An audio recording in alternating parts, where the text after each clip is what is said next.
Nosotros, Pedro y Pablo, primero el pescador, luego el perseguidor convertido, unidos por la cruz y el testimonio inmortal.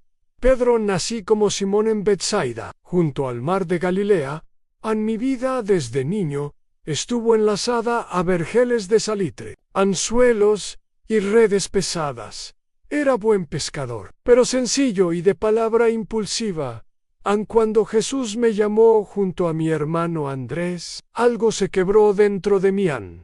Lo dejé todo para seguirlo, sin saber aún qué significaba ser Rocanén. Cafarnaúm.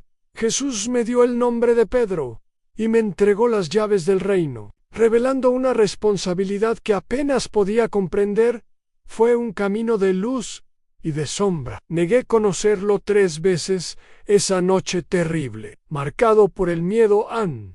Pero tras su resurrección, vino la restauración. Apacienta mis ovejas, me dijo, y mis manos comenzaron a guiar a otros, sanando, predicando, sosteniendo a la comunidad. Caminé hasta Roma, vi en la prisión mamertina el abismo y la gracia, y acepté mi martirio crucificado boca abajo. Por humildad no era digno de morir como él. Pablo. Yo era Saulo de Tarso, fariseo, ciudadano romano, formador de teología. Creía amparar a Dios, persiguiendo a los cristianos, hasta que el resplandor en camino a Damasco me detuvo. Jesús me habló. Saulo, ¿por qué me persigues? Allí se quebró mi mundo, y en un instante todo cambió. El perseguidor se transformó en mensajero. Sin descanso crucé el imperio, fundé comunidades, escribí cartas a Efesios, Tesalonicenses y más.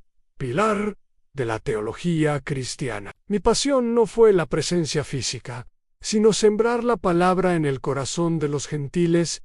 Fui prisionero, naufragué, caminé con cadenas y escribí desde la prisión mi segunda carta a Timoteo, anhelando entregarla como ofrenda en mi final. Roma me esperó con la espada, día en que, decapitado, sellé mi fidelidad al Evangelio. Ambos fuimos diferentes. Uno roca, otro instrumento. Uno, testigo ocular. El otro, alma transformada. Uno pescador, el otro fariseo. Pero Dios nos unió en una tarea: en edificar una iglesia, que no sin las puertas del infierno. Oración conjunta. San Pedro y San Pablo, piedras firmes y corazón incendiado. Interceded por nosotros, para que la fe no sea palabra vacía, sino fuerza, que construye, cura y transforma. Dadnos el valor de sostener la verdad, la sabiduría de escuchar con humildad y la valentía de caminar unidos en la diversidad. Amén. Morimos en años distintos, pero el 29 de junio celebramos nuestro martirio conjunto en Roma, donde la roca y la palabra sellaron su alianza final. Mi tumba, Pedro, está enterrada bajo la Basílica Vaticana, Whitehall, en la Vía Ostiense bajo San Pablo extramuros. Reflexión final. Nosotros fuimos hombres con debilidades y fuerzas inesperadas, y juntos rodamos en una misma rueda de gracia en esa iglesia, fundada en la roca y encendida por la palabra. Sigue caminando entre el perdón y la misión. Ansí, algo regalamos. Es la convicción de que los que se unen, sin pretender uniformidad, con obediencia al Espíritu y coraje en la misión, construyen también. Hoy, la casa de Dios, no hablamos desde un pedestal, sino desde la vulnerabilidad convertida en testimonio. Si estás viendo o escuchando esto, posiblemente no me estés siguiendo. Dale al corazón y comenta algo, para que sepa que os gustan los videorelatos. Compartid con la gente que queréis. Os lo agradezco de corazón. Que Dios os bendiga. Lectura del Santo Evangelio. Galileo 16, 13, 23. Entre la roca y la tentación. La confesión de Pedro. Fue en Cesarea de Filipo, tierra fronteriza, donde los ídolos paganos aún respiraban su última arrogancia, donde decidí plantear la pregunta, más decisiva: no en Jerusalén, con sus muros santos y sus escribas solemnes, sino en un cruce de caminos donde los ecos del imperio y los susurros de dioses olvidados todavía competían por el alma del pueblo. ¿Quién dice la gente que soy yo?, les pregunté, y como quien repite rumores en una plaza, me respondieron: unos dicen que eres Juan el Bautista, otros Elías, o tal vez Jeremías, o uno de los profetas. Pero entonces, como un relámpago que corta el horizonte de las generalidades, lancé la pregunta que no puede ser respondida con rumores. ¿Y ustedes? ¿Quién dicen que soy yo? Silencio, y luego Pedro, el impetuoso, el que duda sobre las aguas pero también camina sobre ellas, se adelantó y dijo con voz de roca: Tú eres el Cristo, el Hijo del Dios viviente. No fue una respuesta memorizada, fue una revelación. Y lo supe, aquellas palabras no nacían de su carne, sino del cielo. Así que le dije: Tú eres Pedro, y sobre esta piedra edificaré mi iglesia, y las puertas del Hades no prevalecerán contra ella. El pescador se convertía en cimiento. El hombre que tantas veces tropezaría sería, paradójicamente, la roca. He ahí una antítesis gloriosa. El reino de Dios no se construye sobre perfecciones, sino sobre fe revelada. Le di las llaves, le di la promesa, le di el peso.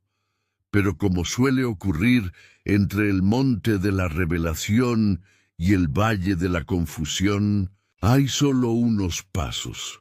Cuando les expliqué que debía ir a Jerusalén a sufrir, a ser rechazado y a morir, Pedro, la misma boca que había confesado, se convirtió en obstáculo.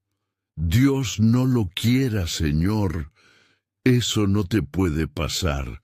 Entonces, como quien ve en las palabras del amigo una sombra más oscura que la traición, le dije: Apártate de mí, Satanás, eres para mí tropiezo, porque no piensas como Dios, sino como los hombres.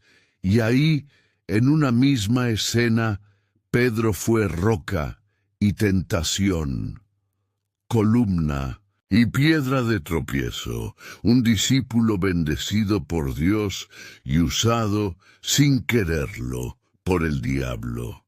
¿Qué significa esto?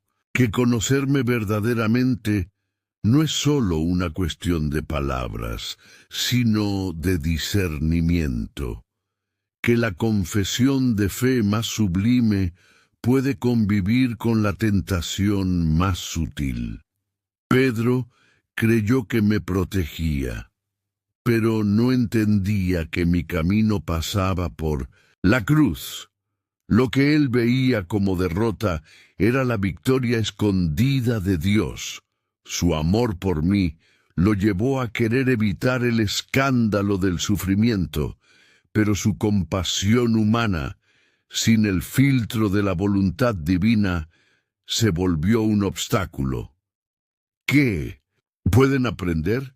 Que la fe es un don, no una ocurrencia. Pedro confesó porque el Padre le abrió los ojos. No se llega a la verdad por cálculo, sino por revelación. Que el discípulo más fervoroso también puede convertirse en tentación.